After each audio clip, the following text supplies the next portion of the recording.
Watu wa Mungu, Bwana Yesu asifiwe. Ni wasalimu katika jina la Bwana wetu mpendwa sana Yesu Kristo. Napenda kuwakaribisha katika siku hii ya leo katika channel yetu hii ya Maranatha. Na leo Bwana ametupatia nafasi nyingine ya kuendelea kujifunza maneno ya uzima. Basi kama umekuwa ukifuatilia kwa mfululizo kutoka kipindi kilichopita tulipokuwa tukiangalia somo la kuishi mashambani, tulikuwa tumetazama sehemu ya mwisho ambayo ilikuwa nasema kwa nini tuondoke mijini kabla ya sheria ya Jumapili. Kwa nini tuondoke mijini kabla ya sheria ya Jumapili? Tukaona wazi kwamba ishara ambayo Mungu alikuwa ameiandika katika kalamu ya unabii, alisema kwamba tutakapoona vuguvugu au harakati za kupitishwa kwa sheria ya Jumapili katika taifa la Marekani, basi tutatakiwa kujua kwamba huo ndio utakuwa ni wakati wa watu wa Mungu kuondoka katika miji mikubwa na kwenda mbali katika mashamba au mahali ambapo ni nje ya miji. Kwa hiyo leo hii tunakwenda kutazama swali la msingi kwamba sasa ni kwa nini basi watu wa Mungu wanapaswa kuondoka mijini kabla ya sheria ya Jumapili. Hili ni swali zuri na ni la muhimu kuweza kutafakari katika siku hii ya leo. Kabla hatujaanza somo letu hili la siku hii, basi niwaalike tuweze kupata nafasi ya kuomba ili tualike uwepo wa Bwana uweze kuwa pamoja nasi. Karibuni sana tunapoenda kuomba. Basi tuombe. Baba yetu mtakatifu, Baba yetu wa mbinguni, Bwana tunakushukuru kwa ajili ya wakati huu. Asante kwa ajili ya siku hii ya leo, kwa nafasi nyingine tena ambayo umetupatia kuendelea kujifunza maneno haya. Tunaalika uwepo wako uweze kuwa pamoja nasi, ukatufundishe kwa namna kipekee kuelewa kwa undani kwa nini tunapaswa kuondoka mijini kabla ya sheria ya Jumapili. Kila mmoja aweze kuelewa jambo hili, nami nikatumike kama chombo kuwasilisha ujumbe huu kutoka juu mbinguni. Neema yako ikawe nasi sote kupitia jina la Yesu Kristo. Amin. Hili ni swali la msingi na ni muhimu sana kulifahamu. Kwa sababu kuna uwezekano tukaondoka mijini na kwenda mashambani, lakini tusijue sasa ni nini ambacho tunaenda kufanya katika mashamba au kwa nini tuondoke. Kwa hiyo swali la kwa nini ni swali la msingi na ni swali la muhimu sana kwetu sote kulitafakari. Kwa nini tuondoke mijini kabla ya sheria ya Jumapili? Hili ndilo swali tutakalo kuiangalia katika siku hii ya leo. Sawa kabisa. Basi kwa kuanza tutaanza na hii nukuu, inapatikana katika kile kitabu cha Lulu za Injili au Lulu za Uzima. Kina majina mengi, jina lingine ni vielelezo vya mafundisho ya Kristo. Ukurasa wake ni ule wa 412.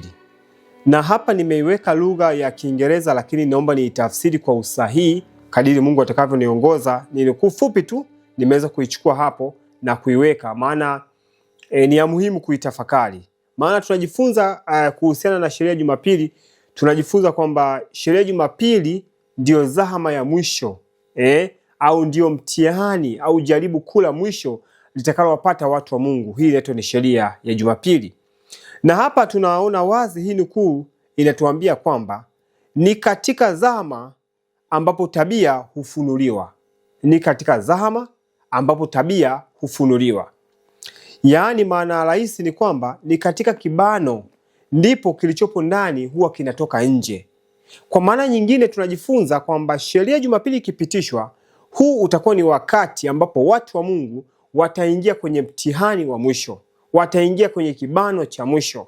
Na sote tunajifunza kwamba siku ya mtihani sio siku ya maandalizi, bali siku ya mtihani ni siku ya kibano, ni siku ya kufinywa ili kusudi yale ambayo tulijifunza siku za nyuma yaweze kudhihirika katika karatasi. Mwanafunzi ukimpa karatasi katika siku ya mtihani, ana wajibu mmoja tu, kuandika kile ambacho alijifunza katika siku za nyuma.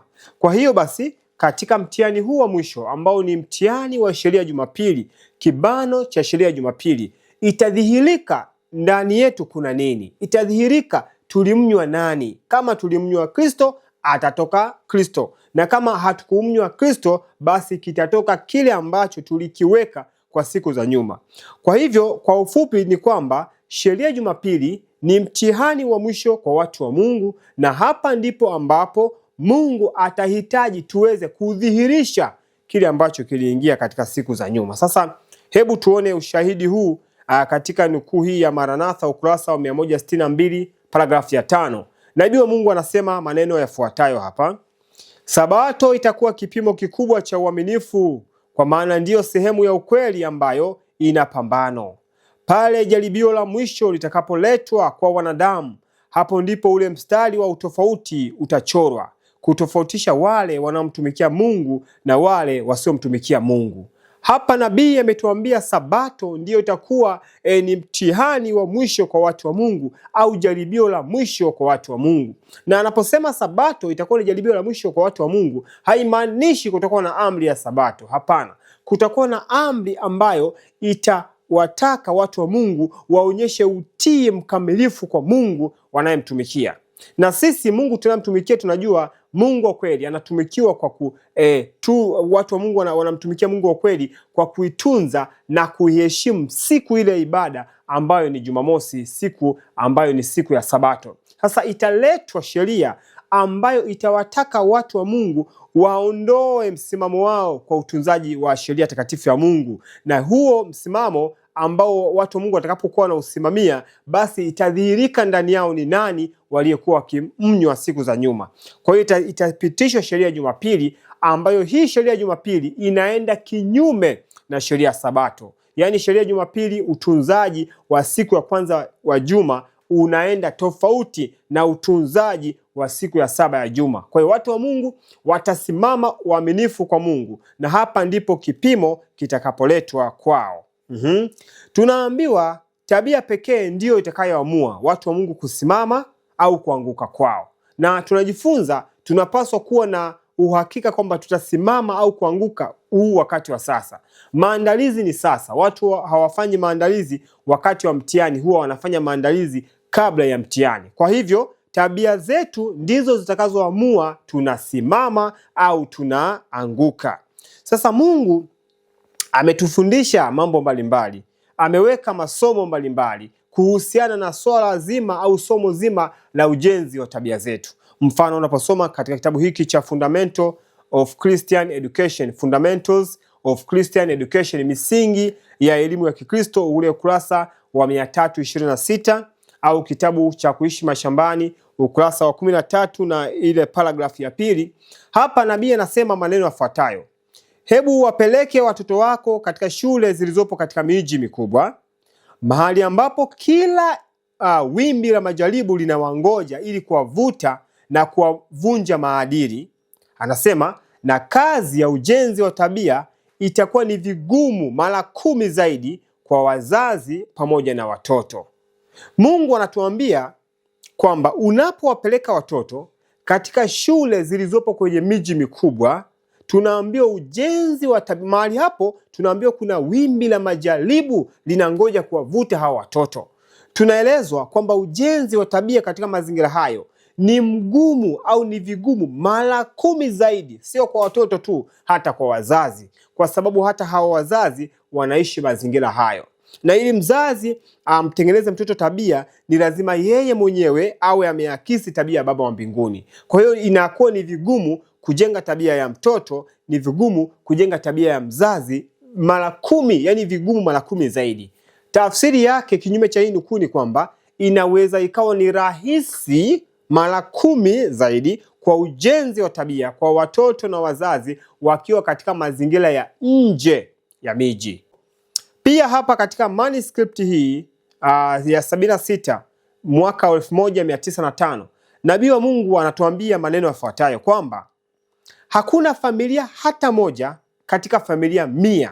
Hakuna familia hata moja katika familia 100. Hebu fikiria hiki kitu kwanza.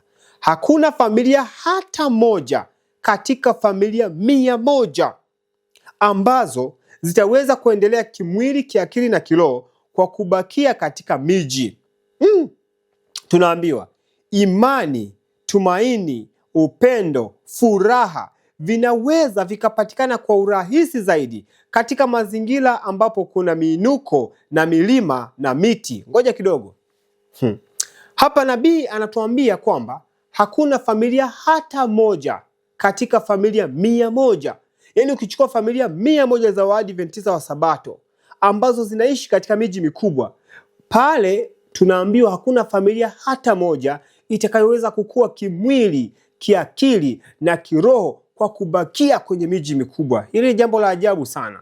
Pia tunaambiwa imani, tumaini, upendo na furaha vinapatikana kwa urahisi mazingira ambapo watoto watatazama au watu watatazama minuko, milima, miti.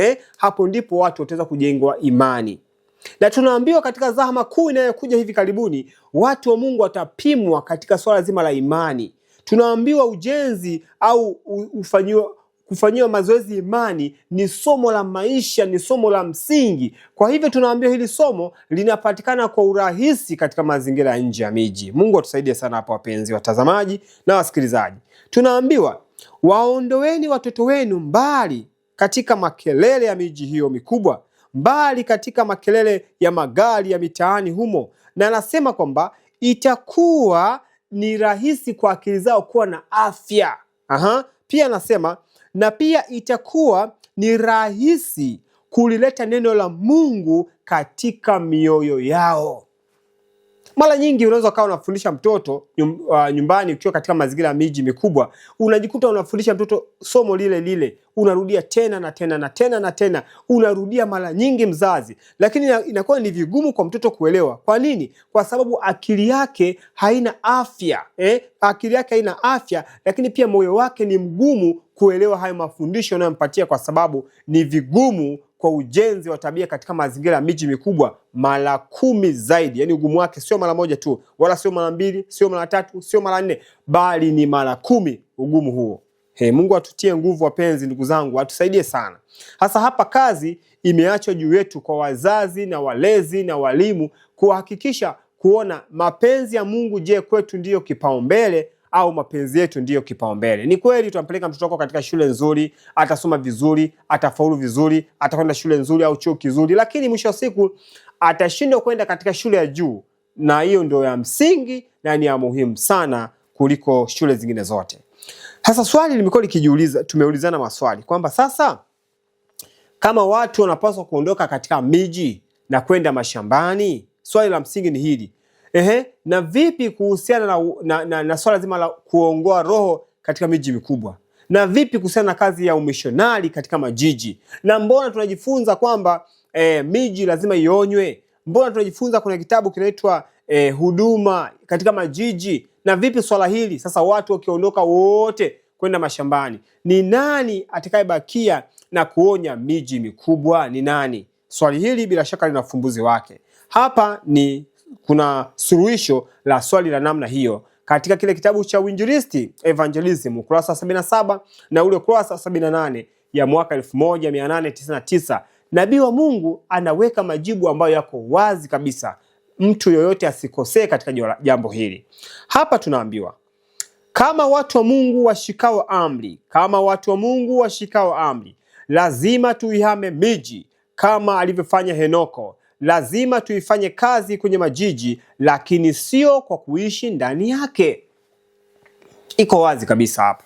Hapa tunaambiwa lazima tufanye vile kama alivyofanya Henoko. Unajua wengi tunatamani kuwa kama Henoko. Unasikia Henoko alitembea na Mungu miaka 300. Mungu alimchukua Henoko, hakupatikana na mauti. Natamani kuwa kama Henoko.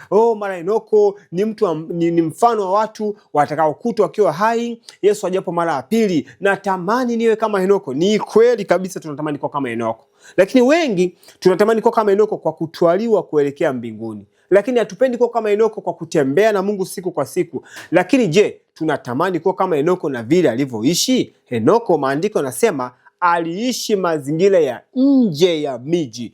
Kwa hiyo kama unatamani kuwa kama Henoko, ndugu yangu unanitazama sasa hivi, kama kweli unatamani kuwa kama Henoko, kwa neema ya Mungu tujitahidi kwa neema yake tuondoke katika miji na kwenda mazingira ambapo ni nje ya miji. Hapa ndipo ambapo kuna kitovu cha kazi ya umishonari. Hatuwezi tukawa wamishonari kwa kubakia katika majiji makubwa. Ni lazima tuihame miji na twende nje ya miji, halafu sasa tuifikie miji hiyo kutokea katika vituo vya nje. Hivi vinaitwa ni outpost. Zinaitwa outpost, vituo vya nje ambavyo vinafanya kazi ya kutengeneza mabomu, ya kuandaa silaha ambazo hizi silaha zinaenda kuangusha ufalme wa shetani uliowekwa katika miji mikubwa. Na hapa tunajifunza kama tulivyokwisha kujifunza masomo yaliyopita kwa uchache, huenda tutaendelea kujifunza kwa neema ya Kristo zaidi na zaidi. Tunajifunza kuhusiana na mfumo wa maisha. Tunajifunza kuhusiana na ufalme wa Mungu, ambao huu ufalme wa Mungu ni lazima kwanza udhihirike katika maisha haya tunayoishi. Hatuwezi tukaenda katika ufalme wa Mungu kule mbinguni tukaanza kuishi ule ufalme kabla ya kuanza kuonja vionjo vya huo ufalme hapa duniani. Kwa hiyo Mungu ameandaa mfumo wa maisha ambao huu mfumo wa maisha ni lazima tuakisi tabia yake kikamilifu kwa kubakia kwenye mazingira ya nje ya miji. Ndio maana tunaambiwa mazingira ya nje ya miji ni kipande kidogo cha maisha ya mbinguni. Ndio maana tunapojifunza katika kitabu cha Mwanzo tunajifunza kwamba mwanadamu alipowekwa katika bustani ya Edeni, tayari dhambi ilikuwa imekwisha tokea mbinguni. Na moja kati ya sababu za Baba Mungu kumuumba mwanadamu ilikuwa ni kushughulikia tatizo la dhambi. Tunaambiwa hata Mungu aliposema mwanadamu wazaliane waongezeke, lengo lilikuwa pia ni kujaza nafasi ya wale malaika ambao walikuwa wameasi na kuondoka pale mbinguni. Kwa hiyo Mungu aliandaa mpango wa kushughulikia tatizo la dhambi kwa kuiumba sayari dunia. Kwa hiyo sayari dunia ilikuja kama suluhisho la tatizo la dhambi. Mungu aliandaa mpango, akamuumba mwanaume, akamuumba na mwanamke, akataka hawa wawili wakutane. Wanapokutana wanazaa kiumbe mwingine kwa sura na mfano wao. Hii jambo lingekuwa ni ajabu. Malaika walikuwa wanashangaa sana jambo hili, lakini dhambi kaingia tena. Mpango wa Mungu bado haujapoteza nguvu. Mpango wa Mungu bado uko pale pale. Mungu ameandaa tena njia kwa watu wake. Na katika kizazi hiki cha mwisho, Mungu anaandaa njia ili watu wake wafikie pale angalau alipokuwa Adamu kabla hajaanguka dhambini. Hapo ndipo Mungu anapotaka kutufikisha. Anatufikisha hapo kwa njia kwa namna katika nyanja kuu tatu: nyanja ya kimwili, nyanja ya kiroho na nyanja ya kiakili. Ndio maana pia anatuleta katika chakula ambacho Adamu alikuwa anakula kabla ya dhambi. Hii yote ni njia ambazo Mungu anatumia kutusaidia wanadamu kufikia ushindi dhidi ya dhambi. Na Yesu alikuja kutupatia kilelezo, lakini Mungu amesema sasa mwana wangu Yesu Kristo ameishi kwa namna hii, anatupatia nguvu ili na sisi tuakisi maisha hayo, ili tuweze kudhihirisha kwa dunia kwamba inawezekana mwanadamu akaishi katika dunia hii na bila kutenda dhambi. Hilo jambo ni jambo zito sana, na ni somo la msingi na ni somo la muhimu kabisa ambalo Baba Mungu anatufundisha wanadamu wake, hasa zaidi sisi kizazi hiki cha mwisho, kwamba inawezekana kuishi maisha ya ushindi pasipo dhambi. Na hii inawezekana kwa njia ya imani, na imani inapatikana kwa urahisi katika mazingira ya nje ya miji. Kwa hiyo Enoko aliishi maisha hayo. Lakini pia tunapata ushahidi mwingine katika selected message, jumbe zilizochaguliwa, gombo la pili, ukurasa wa 358 ya mwaka 1902. Hapa nabii anatuambia maneno yafuatayo: shughuli za miji hazina budi kutendwa kwa kuishi katika maeneo ya nje. Mjumbe wa Mungu alisema, je, miji hiyo haitaonywa? Ndiyo, lakini si kwa njia ya watu wa Mungu wanaoishi ndani humo, bali kwa njia ya wao kuitembelea ili kuionya kuhusu kile kinachokuja juu ya dunia. Hapa Mungu ametoweka wazi katika hii selected message, gombo la pili na ule ukurasa wa 358. Tumeambiwa kwamba watu wa Mungu hawa watakwenda kuionya miji kwa njia ya kuitembelea na kuionya kwa kile kinachokuja juu ya nini? Juu ya dunia, na sio kwa kuishi katika miji hiyo mikubwa. Kwa hiyo tunakwenda mashambani kwa lengo moja la ujenzi wa tabia. Hilo ndio jambo la msingi sana katika swala zima la kiroho. Lakini pia kuna zahama inakuja, ambayo hii zahama itawabana watu katika nyanja zote tatu: nyanja ya kiakili, kimwili na kiroho. Kwa hiyo kuwepo mashambani ni suluhisho la matatizo ambayo haya matatizo yataikumba dunia hivi karibuni. Kwa maana nyingine, kwenda mashambani ni moja kati ya mbao za safina.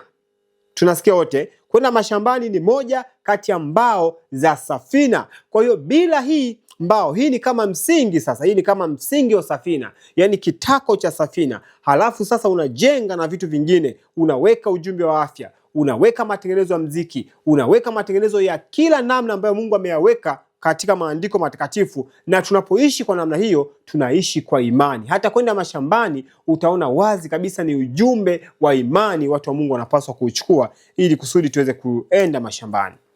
Lakini swali limekuwa likiulizwa, sawa kabisa, tumeona ni wakati wa kutoka mijini, ni kweli, ni kwenda kujenga tabia. Na hapa ndugu zangu, katika ujenzi wa tabia, hili ni somo endelevu, ni somo la maisha, ni somo la kila siku. Hatutaacha kuendelea kujenga tabia. Hautafika wakati ambapo watu wa Mungu watasema sasa nimekwisha kujenga tabia yangu. Na kwa kubakia katika miji, kwa maana nyingine, tunajichelewesha sisi wenyewe ujenzi wa tabia zetu. Ni kweli kuna wakati ambapo mtu anajiuliza, sasa nikienda mjini, mashambani, na bado sijajenga, hiki bado, ngoja nibaki mjini kwanza siku kadhaa, nijikusanye hapa, nijitafute, nijipate hapo na nini, ndipo niende mashambani. Sawa, inaweza kama ni mawazo ambayo mtu anayawaza, lakini Mungu ametuambia kila moja hapaswi kuhatarisha roho ya thamani ambayo imewekwa chini ya uangalizi wake. Unajua kila moja ana roho ya kuokoa na kila moja ana roho ya kupoteza. Wewe baba peke yako uko nyumbani, una roho ya kuokoa au kupoteza. Ukiwa una mke, una roho ya kwanza wewe mwenyewe, roho ya pili mke wako. Ukiwa na mtoto, roho tatu hizo. Kama watoto wawili, watatu, wangapi, huo ni wajibu mzito ambao unao, na unapaswa kushughulikia jambo hilo kwa kuogopa, lakini vile vile kwa kutetemeka. Sasa la msingi ni hili: namna gani tunaweza kutoka katika miji? Namna gani tunaweza kutoka katika miji? Labda niseme hivi, njia haziwezi kufanana. Mimi sina njia kusema kwamba tunapotoka katika miji tunatoka kwa namna hii na hii na hii na hii, lazima ufanye hivi na hivi na hivi. Hapana. Kuna wapo ambao watatoka katika miji na kwenda mashambani, watapewa mashamba na wazazi. Kuna watakaopewa mashamba na marafiki. Kuna watakaonunua kwa fedha zao. Kuna watakaotoka, wengine walikuwa wameajiriwa, wataacha kazi, watakuwa na fedha, wataondoka. Kuna wengine wana mali zao mjini, watauza, wataondoka. Kuna wengine watapewa na marafiki mali na kwenda kununua mashamba. Kwa hiyo njia haziwezi kufanana, ila jambo moja ninalofahamu ni kwamba ni lazima sote tupige hatua kwa imani. Yule mwenye fedha anavyopiga hatua afanane na yule ambaye hana fedha. Yaani wote mtaji wetu ni imani. Mtaji sio fedha, mtaji ni imani. Ikiwa tunafahamu jambo hili na kuona uzito wake jambo hili, basi ni hakika kila moja atachangamkia swala hili kwa uzito sana. Sasa namna ya kutoka katika miji, nimeweka baadhi ya nukuu kadhaa. Hapa kuna manuscript ya 50 ya mwaka 1903. Nabii anasema hivi: wakati umewadia ambapo kadiri Mungu anavyofungua njia, familia zinapaswa kuhama mijini.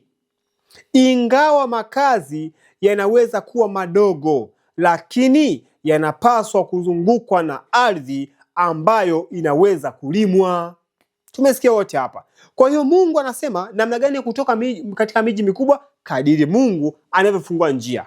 Kwa hiyo mimi siwezi kuambia lazima uondoke mwezi huu, lazima uondoke mwezi ujao, lazima uondoke mwaka huu, lazima uondoke mwakani, au kwa nini haukuondoka mwaka jana? Hapana, lakini jibu lake Mungu amesema wakati umewadia ambapo kadiri Mungu anavyofungua njia, familia zinapaswa kuhama mijini.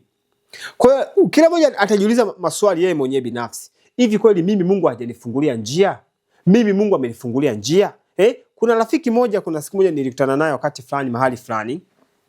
Tukawa tunaongea kuhusiana kuishi mashambani na nini. Tukawa tunaongea, akaniuliza wewe unaishi nyumba gani? Nikamwambia bana, kipindi hicho mimi nilikuwa naishi nyumba ya miti. Kwa nyumba ya miti tena imeozekwa kwa nyasi. Mimi ndo hapo niliona Mungu amenifungulia njia. Maana kipindi mimi nataka kutoka katika kwenye miji, mara ya kwanza sikufikiria kwamba sijui nitajenga nyumba, sijui namna gani, sijui nyumba itakuwa kubwa. Hapana. Mimi tu mradi nipate eneo la shamba, hapo nitaweka miti kama turubai juu, maisha yaanzia hapo hapo. Kuna mtu mwingine atasema kwamba hiyo sio, huo ni ushupavu. Kila mtu vile anavyoona. Lakini kila mtu kadiri anavyokuwa na mahusiano na Mungu wake, Mungu atamsaidia na kumuongoza. Na mimi ninachojifunza mambo ni hatua kwa hatua. Hatuwezi tukaanza wote sawa, haiwezekani. Kuna mtu atakayeanza na nyumba ya tofali, labda amewezeka bati, kuna mtu atakayeanza hivyo. Kuna mtu ataanza na nyumba ya udongo. Kila mtu ataongozwa kwa kadiri Mungu anavyohusika kwenye maisha binafsi ya mtu huyo. Ndio maana tukajifunza hizi hatua kuu 7. Hii hatua ya kuishi mashambani ni hatua ya 6, na hatua ya 7 ni ya kuongoa roho. Kwa hiyo katika hatua ya kwanza tulisema kila mtu lazima awe na mahusiano kamili na Mungu. Ukiwa na mahusiano kamili na Mungu, Mungu atakuongoza na kukupatia msukumo namna gani ya kwenda kuanza. Kuna wengine mpaka sasa napoongea wameanza maisha, wanaishi wameweka tu turubai. Mtu ameweka mti ameweka turubai na anaishi kwa amani zote, kwa sababu raha yake ni kufanya ushirika na Mungu. Haijalishi nyumba nini, kwa sababu vitu havitupatii ushirika.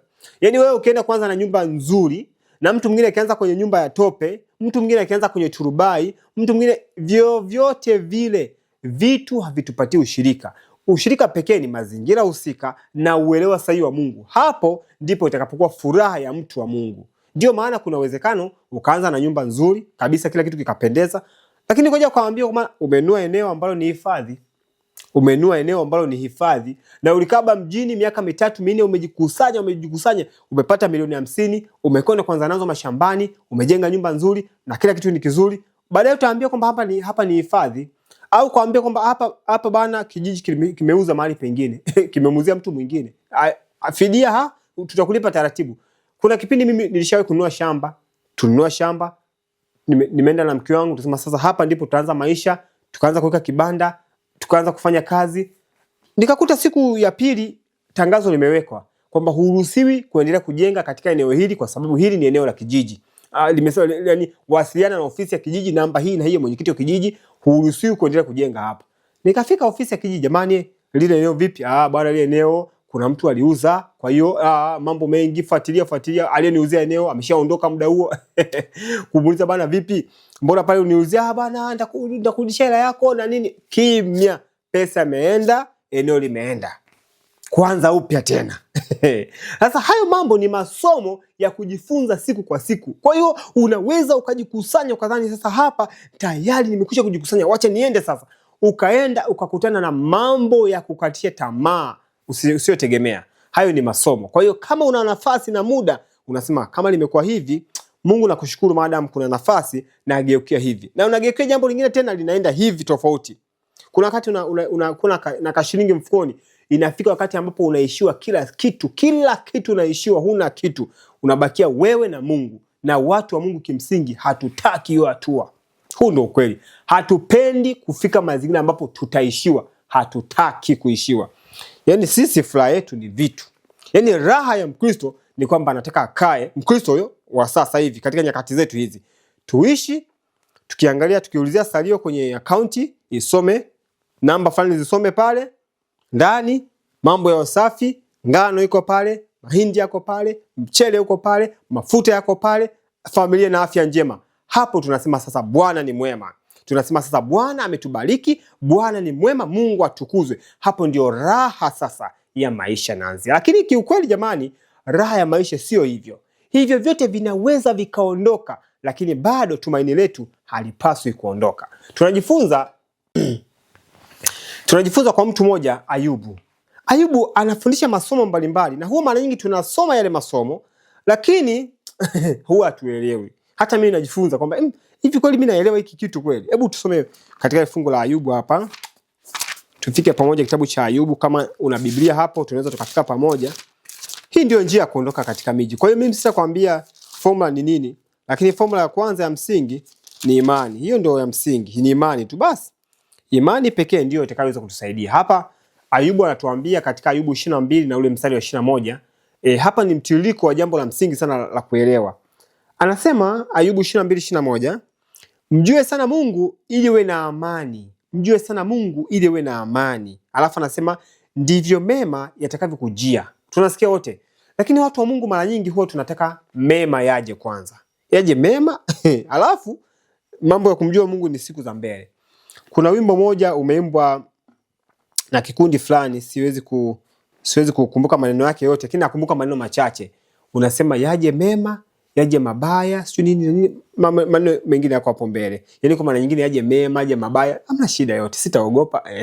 Lakini kimsingi kwenye kuimba tunaweza tukaimba hivyo, lakini tunaweza tusimaanishe hicho ambacho tumekiimba. Yaani kwamba yaje mema, yaje mabaya. Huu ni uzoefu wa Ayubu. Ayubu alisema na tupate mema tu kwa Mungu, tusipate na mabaya.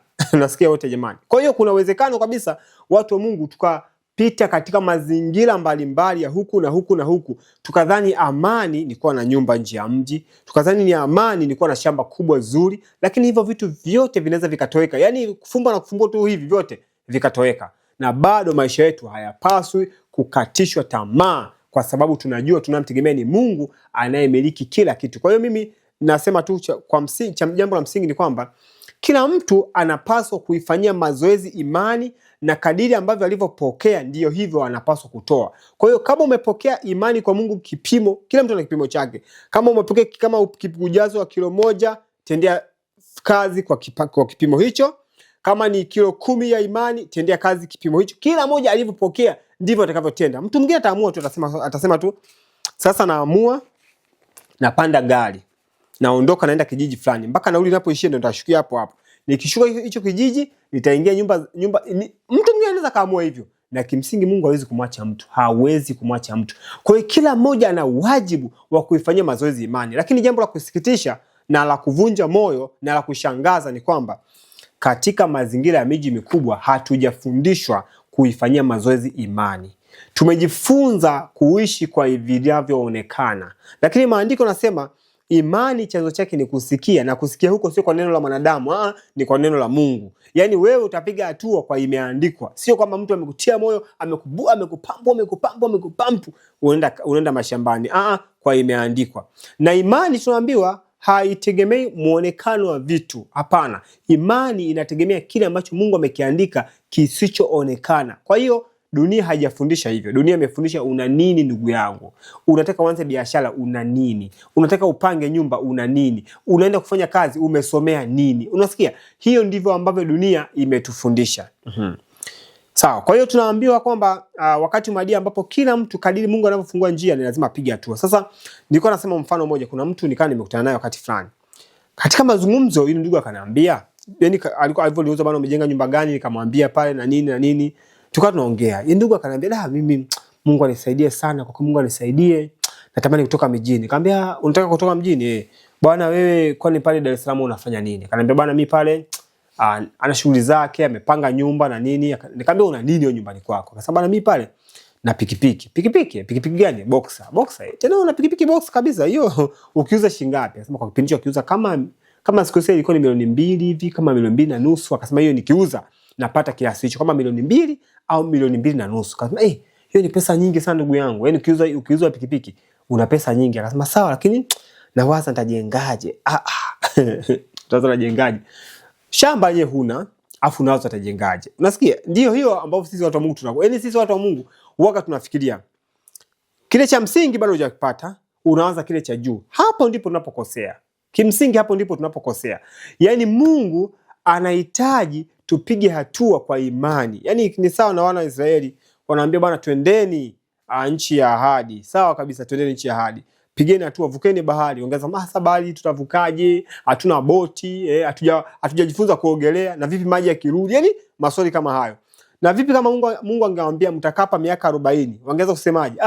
Miaka 40 hapa ni jangwani, hapana mashamba, tumebeba chakula kidogo labda, au hatujebeba chakula kabisa. Mungu atakuaje huko hakuna maji? Ndio hiyo tunakuwa tuna wasiwasi na hofu. Yaani mwanadamu siku zote ni hofu na wasiwasi. Na shetani katika nyakati za mwisho, kuna rafiki mmoja alifundisha alisoma akasema shetani anatumia sana hofu. Yaani mtaji wa shetani kwa kuhamisha watu wa Mungu wasipige hatua ni hofu na mashaka. Kwamba sasa nikiacha hii kazi, nikienda. Kumbuka anayekwambia waache kazi ni Mungu, na anayetaka kukuajiri ni Mungu. Kumbuka kuishi mashambani na kwenda kuongoa roho, hiyo ni kazi ya Mungu.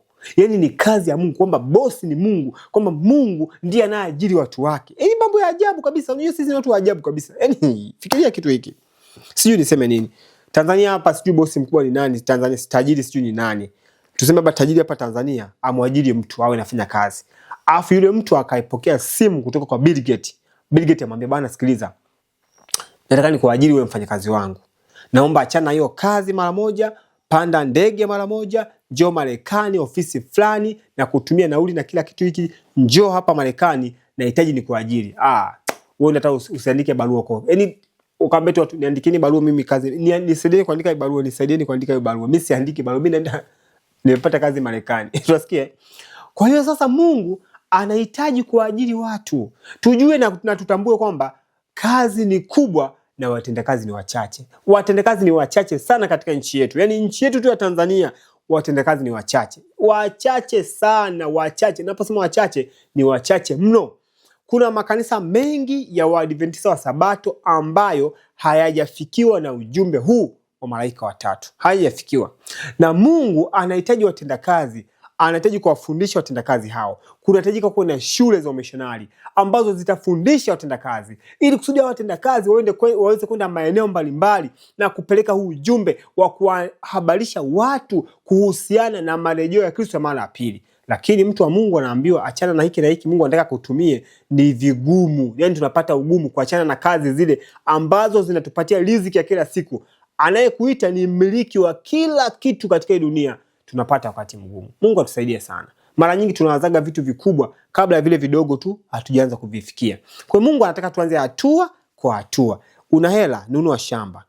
Muombe Bwana, nimeshanunua shamba, sasa nataka nijenge. Baba anakupatia hivyo hivyo, na Mungu yuko tayari kutupatia kulingana na vile tunavyoamini. Ndio maana Yesu alimwambia yule mwanamke alipokuwa anaponya baadhi ya watu, akawa anamwambia imani yako imekuponya. Yaani sisi somo la msingi ambalo tunatakiwa kujifunza ni kuifanyia mazoezi imani. Yaani kuamini kwamba neno la Mungu hili lililoandikwa ni neno kabisa ambalo, sikia hapa kama nipata nukuu kwa urahisi hapa.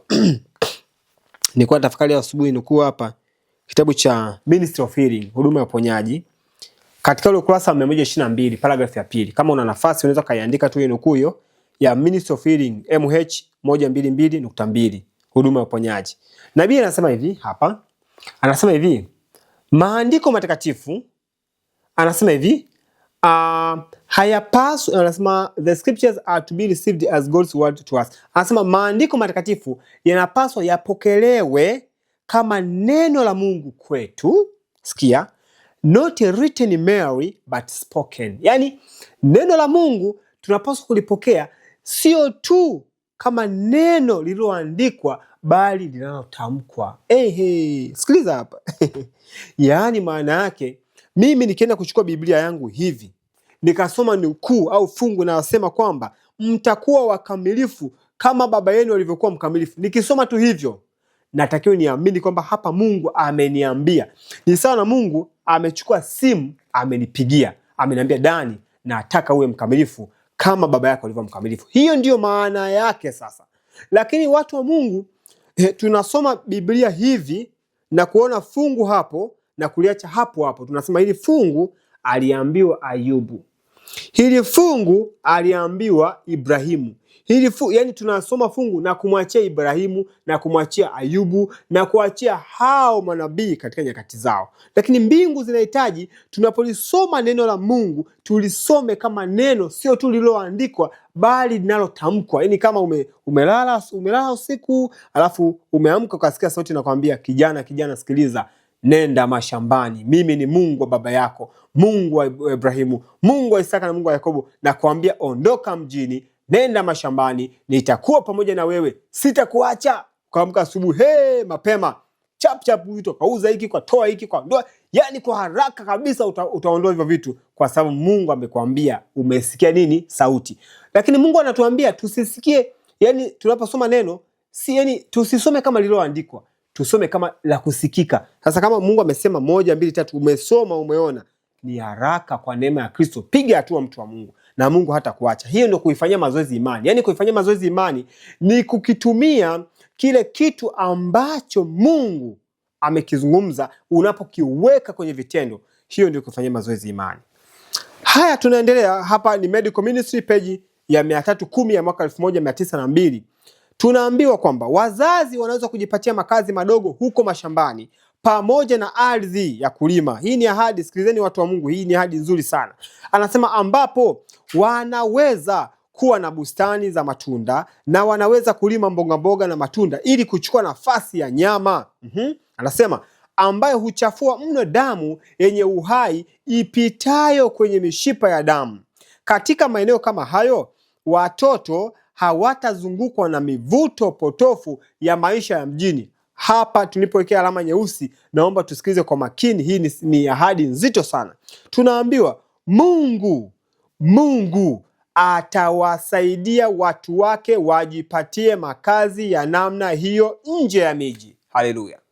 Kwa hiyo Mungu mwenyewe ameahidi kwamba atawapatia watu wake makazi huko nje ya miji. Sasa kukaa katika miji mikubwa na kungojea ahadi hiyo itimizwe tukiwa bado tuko katika miji mikubwa, ni maana yake sasa, yani Mungu ameahidi kutoa baraka mahali fulani. Yani mfano mzuri ni huu hapa.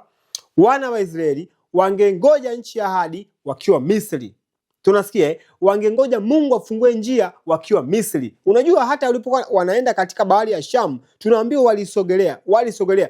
Walipokaribia kabisa, hapo ndipo bahari ilifunguka. Yani bahari isingefunguka kama wao wangekuwa mbali na mazingira hayo. Kwa hiyo Mungu hufungua njia katika eneo husika.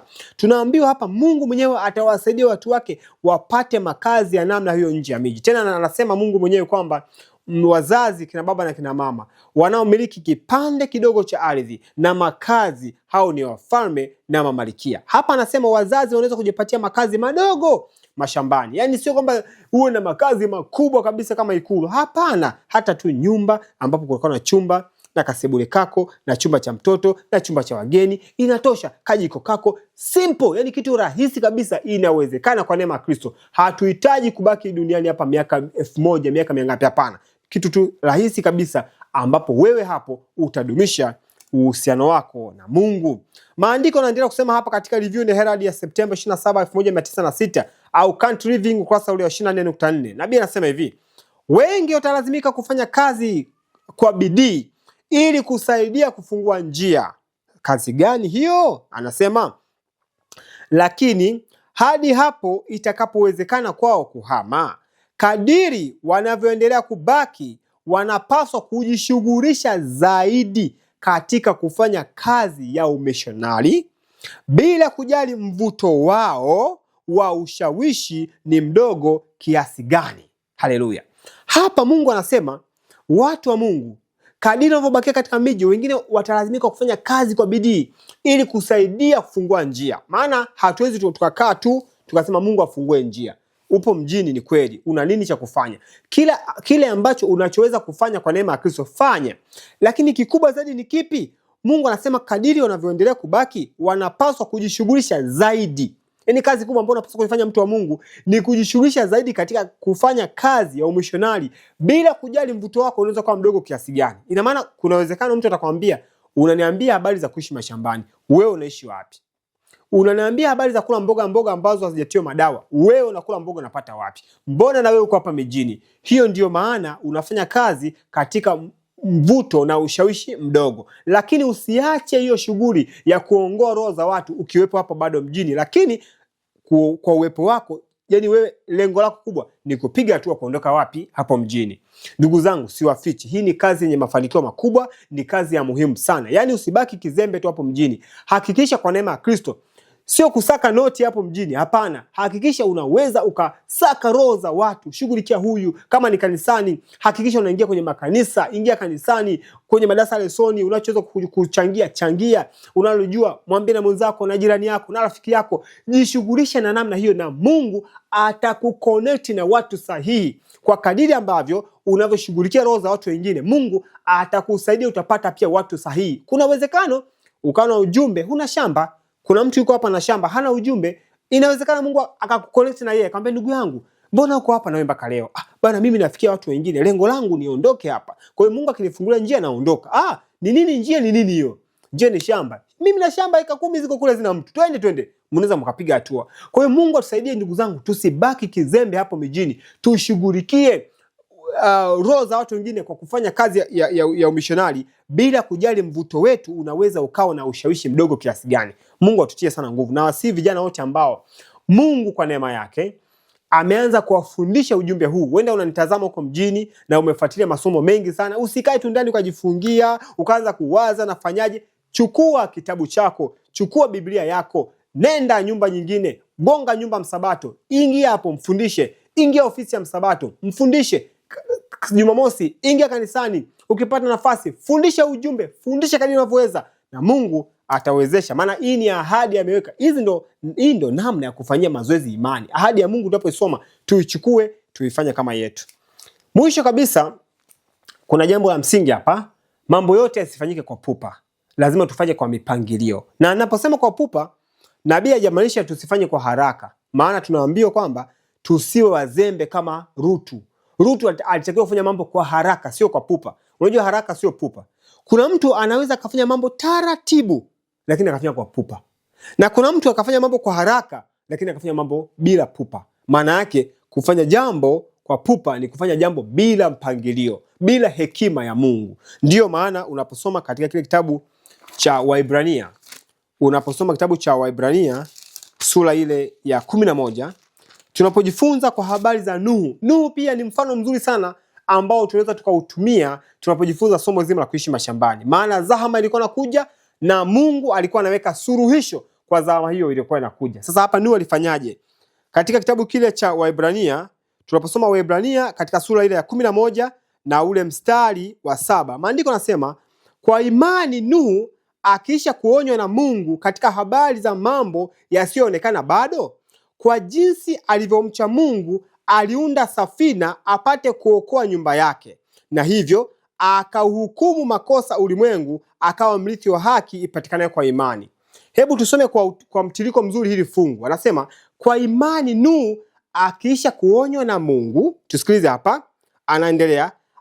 Anasema akiisha kuonywa na Mungu aliunda safina apate kuokoa nyumba yake. Msomani, kwa imani Nuhu akiisha kuonywa na Mungu katika habari za mambo yasiyoonekana, kwa jinsi alivyomcha Mungu. Hapa ndo mahali pa msingi.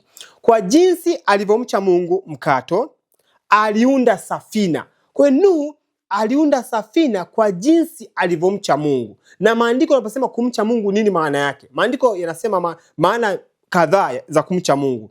Kumcha Mungu ni kuepukana na uovu, lakini pia kumcha Mungu ni chanzo cha maarifa. Kwa hiyo hapa lazima tujifunze, anaposema kwa jinsi alivyomcha Mungu, maana yake kwa jinsi ile ya maarifa. Tunasikia wote, kwa jinsi ile ya maarifa ndio akaunda safina. Maana Nuhu akuunda safina kutoka hewani.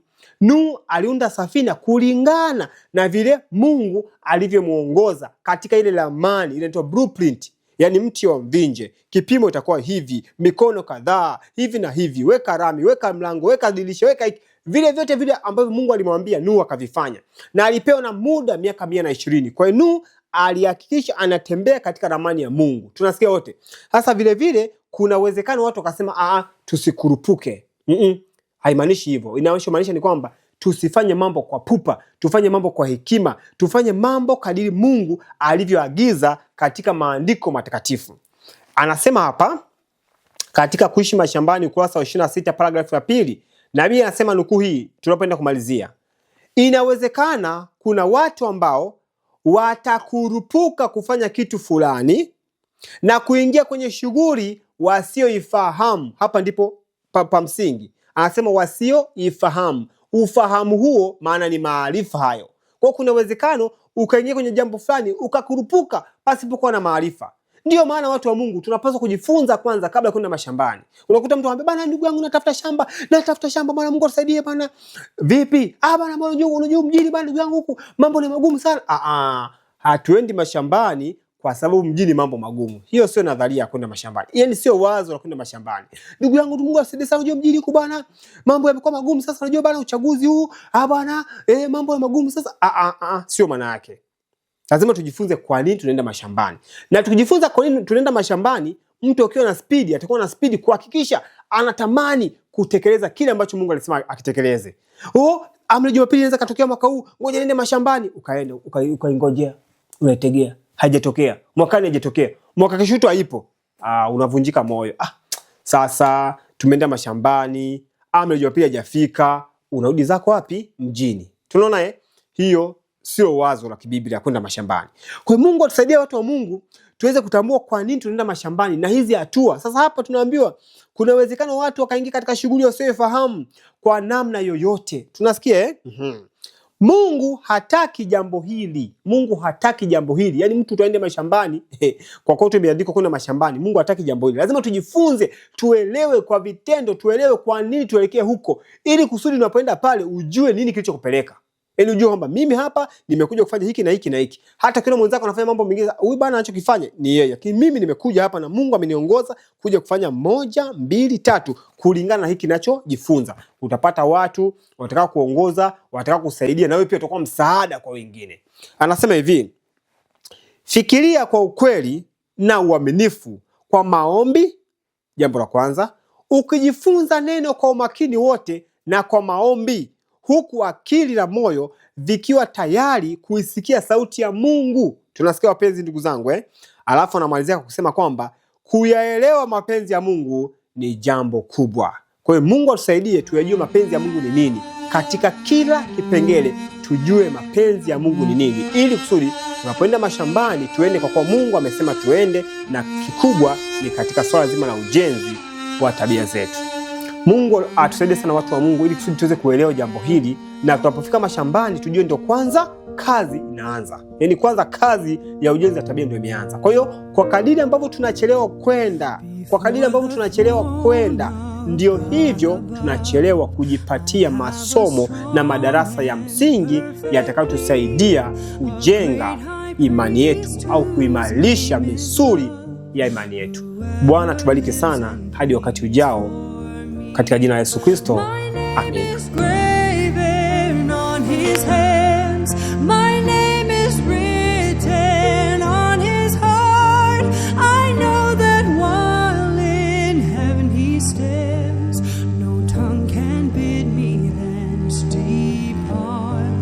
No tongue can bid me thence depart.